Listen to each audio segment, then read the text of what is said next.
BJP വക്താവ് റെജി ലൂക്കോസ് നമുക്കൊപ്പം ചേരുകയാണ്. ശ്രീ റെജി ലൂക്കോസ്, ഇന്നിപ്പോൾ തൃശ്ശൂരിൽ മാധ്യമങ്ങളെ കാണുമ്പോൾ CPM ജനറൽ സെക്രട്ടറി ഒരിക്കൽ കൂടി വ്യക്തമാക്കുന്നത് കേരളത്തിൽ ഡീലുണ്ട് എന്നുള്ളതാണ്. അതായത് BJPക്ക് വിജയസാധ്യത ഏതെങ്കിലും മണ്ഡലത്തിലുണ്ടെങ്കിൽ അവിടെ ആരുമായും ധാരണയുണ്ടാക്കും. അപ്പോൾ ആരുമായി എന്ന് പറയുമ്പോൾ അത് SDPI ആകാം, PDP ആകാം, ഒപ്പം കോൺഗ്രസും UDF-ലെ മറ്റ് സഖ്യകക്ഷികളും ഒക്കെ ആകാം. അപ്പോൾ ഡീൽ ആരൊക്കെ തമ്മിലാണെന്ന് MA ബേബി തന്നെ തുറന്ന് സമ്മതിക്കുകയാണ്. തീർച്ചയായിട്ടും. അതായത് CPM-ന് വന്നിരിക്കുന്ന ഏറ്റവും വലിയ ദുരന്തം എന്ന് പറയുന്നത് വിധ്വംസക ശക്തികളുമായിട്ടുള്ള ബന്ധം അവർ ഊട്ടിയുറപ്പിക്കുന്ന SDPI ആയിട്ടുള്ള ഒരു ബന്ധം. ബഹുമാനപ്പെട്ട മുഖ്യമന്ത്രി അമ്പലപ്പുഴയിൽ നടത്തിയ പത്രസമ്മേളനത്തിൽ അദ്ദേഹത്തിനോട് മാധ്യമപ്രവർത്തകർ ചോദിച്ചു, ഈ SDPI ആയിട്ടുള്ള ബന്ധത്തെക്കുറിച്ചുള്ള അഭിപ്രായം പറയാൻ ചോദിച്ചു. ആദ്യത്തെ ദിവസം അദ്ദേഹം രൂക്ഷമായ രീതിയിൽ അവഗണിച്ചുകൊണ്ട് പുറത്തുപോയി. പിറ്റേന്ന് ചോദിച്ചപ്പോൾ അദ്ദേഹം SDPI എന്നുള്ള വാക്ക് പോലും ഉപയോഗിച്ചില്ല. അതായത് SDPIയുടെ വോട്ട് തങ്ങൾക്ക് സ്വീകാര്യമാണെന്നുള്ളതാണ്.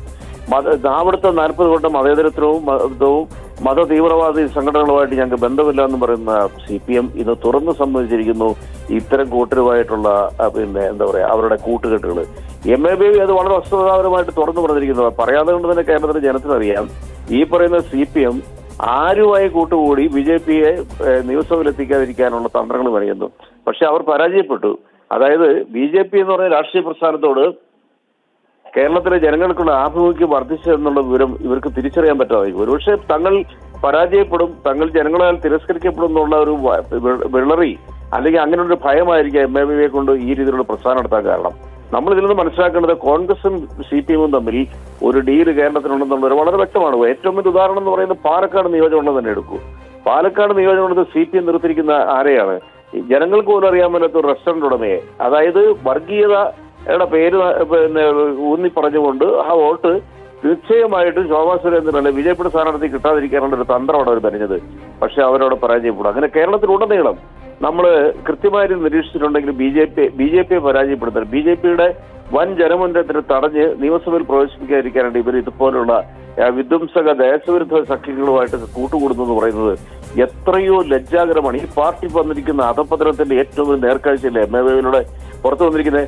അതാ പറഞ്ഞേ, കാലം ഇവർക്കൊരു മറുപടി കൊടുക്കും. അത് കാവ്യനീതി എന്നാണ് പറയുന്നത്. അതായത് കേരളത്തിലെ ജനങ്ങൾ ഇന്നലെ ശ്രദ്ധിച്ചിട്ടുണ്ടായിരുന്നു. ഇന്നലെയും മിനിഞ്ഞാന്നുമായി കേരളത്തിൽ ചില മാധ്യമങ്ങൾ എടുത്തിട്ട ഒരു ചർച്ചയായിരുന്നു FCRA ക്രിസ്ത്യൻ കമ്മ്യൂണിറ്റിക്കെതിരെ വന്നിരിക്കുന്ന നിയമമാണെന്ന്. ഇന്നലെ ഒരു പ്രമുഖ ചാനലിൽ ഞാൻ ഡിബേറ്റ് ഉണ്ടായിരുന്ന ആളാണ്. അതായത് ഇവർ പറയുന്ന പച്ചക്കള്ളം കേരളത്തിന്റെ പൊതുസമൂഹത്തിന്റെ വിവേകത്തെ പോലും ഇവർ ആക്ഷേപിക്കുകയാണ്. FCRA എന്ന് പറയുന്നത് ക്രിസ്ത്യൻ കമ്മ്യൂണിറ്റിക്ക് വേണ്ടി മാത്രമുള്ളതാണ്. എല്ലാ വിഭാഗത്തിൽപ്പെട്ട NGO-കൾക്കും സമുദായങ്ങൾക്കും FCRA അക്കൗണ്ട് ഉണ്ട്.